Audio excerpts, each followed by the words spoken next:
Hi, I'm Angel Mom Marianne Mendoza, and this is the Illegal Angle.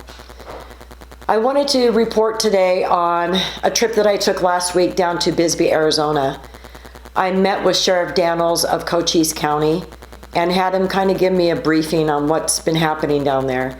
And it's pretty frightening and disturbing in the same sense.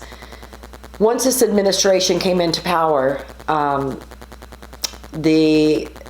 with the stroke of a pen, how Joe Biden has just completely changed the landscape in our border communities and in the states of Arizona, New Mexico, Texas, and California, allowing our borders to become just highways to an illegal invasion of our country.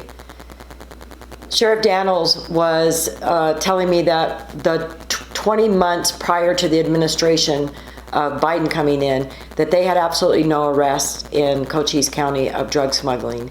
And that's because of a program that he had put into place where anybody who was caught smuggling drugs, and the drug cartel actually gets boys as young as 12 years old to do their bidding.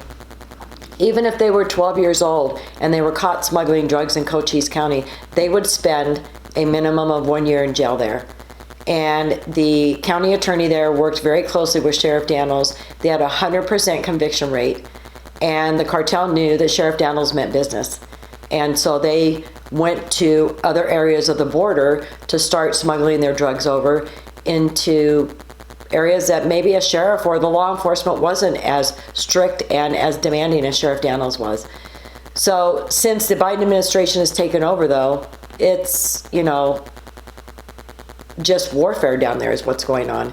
It's very scary for these ranchers. I met with a ranching family also, and I have a video that I'm going to be putting up shortly on my YouTube channel regarding the interview that I had with them and what they deal with. But Sheriff Daniels had 2 deputies take me down to the border.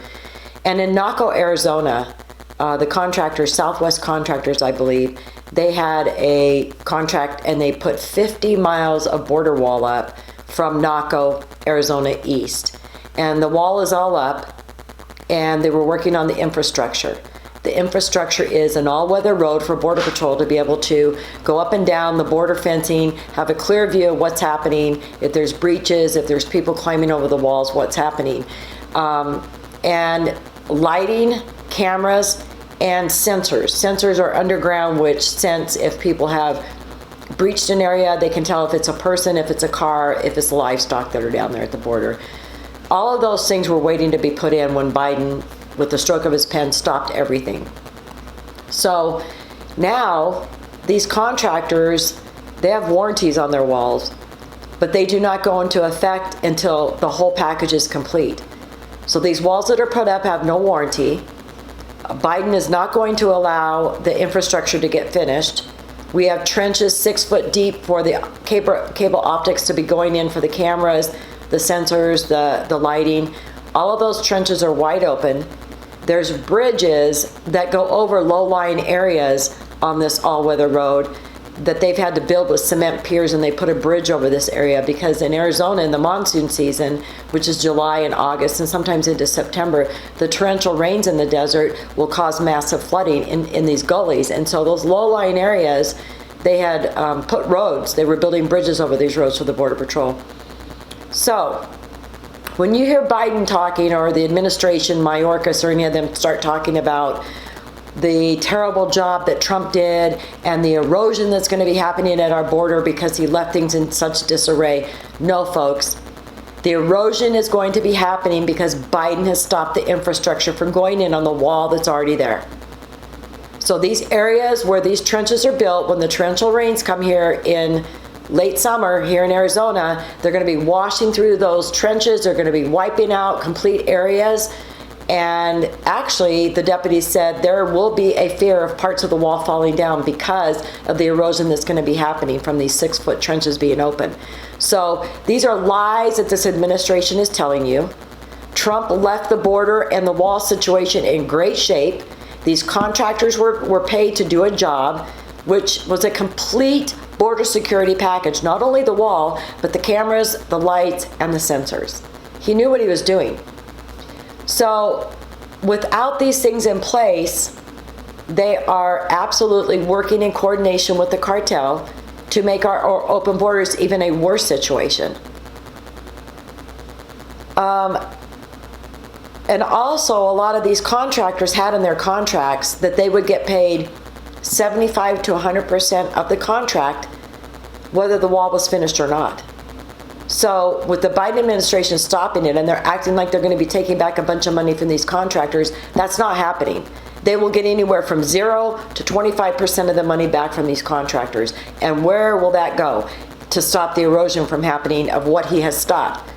That is not enough money to fill in all of these jobs that have been started. These contractors have ended up moving their equipment out of there because Joe Biden is over 30 days past the 60-day moratorium he put on stopping the border wall construction.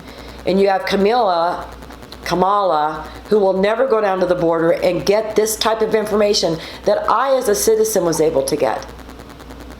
So you think our vice president could go down there and get this information and be more well-informed and educated as to the problems that they're causing by stopping the border wall construction?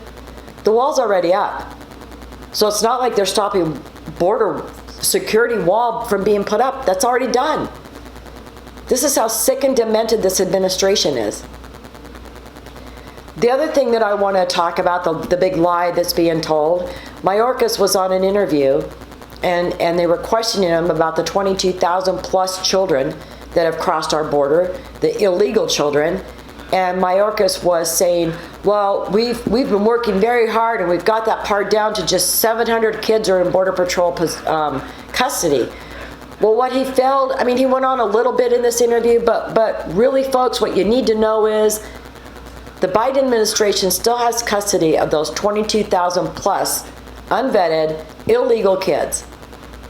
He's just moved them to HHS, he's given them to Catholic Charities, he's given them to other NGOs who are down there for nefarious reasons, gathering these children up and sending them where? And to whom? And if 5 or 500 or 5,000 of these children disappear and there's not a trace of them, who's going to know and who's going to care?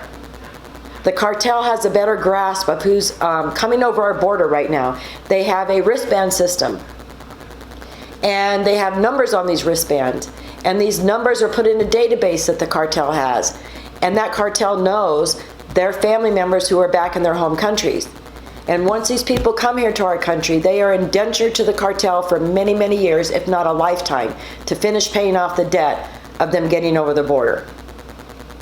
And if those payments aren't made to them, they will go and do harm to those families in their home countries. This is what the Biden administration is aiding and abetting. The biggest terrorist organization, the cartel in Mexico, is making $1 million a day. $1 million a day. And these people who live here, even during the pandemic in 2020, before this flood started, the people who live here illegally, and some of this remittance money is from legal immigrants who do send their money home to their families, but $513 billion left the United States economy in 2020 during a pandemic and was sent to the majority of the illegal families, their families back home. This is going to grow unbelievably in 2021, the money leaving our economy, when our small businesses and our communities need this money to get back on their feet. Not only that money leaving, but now you've got people flooding our communities to take our jobs. And, you know, right here in Arizona, in the Phoenix and the Valley area where I live, there are 2 hotels where there's 232 people being put up in these 2 hotels. And we've got proof, video from reporters that have been there, that people are leaving these hotels on vans, and they're following these vans, and they're taking them to the airport, and they're going in the airport to go get on flights to go God knows where. So these 232 rooms can ultimately, because they are reserved for 6 months, they've been paid for 6 months by the government on taxpayer money. You and I are paying for all of this. Those 232 rooms could eventually filter 58,000 illegals through the Phoenix area over the next 6 months. And so you think about every hotel across the United States and in the communities that are housing these illegals, and the government is forcing us taxpayers to foot the bill, not only for those hotels, but for the flights or the buses or wherever they end up leaving from our communities. And where are they getting the money for their meals? Are taxpayers footing that bill also? If they come here with nothing and we're paying for their hotel room, how are they eating? How do they have the toiletries that are necessary and the clothing and the things that are necessary to live?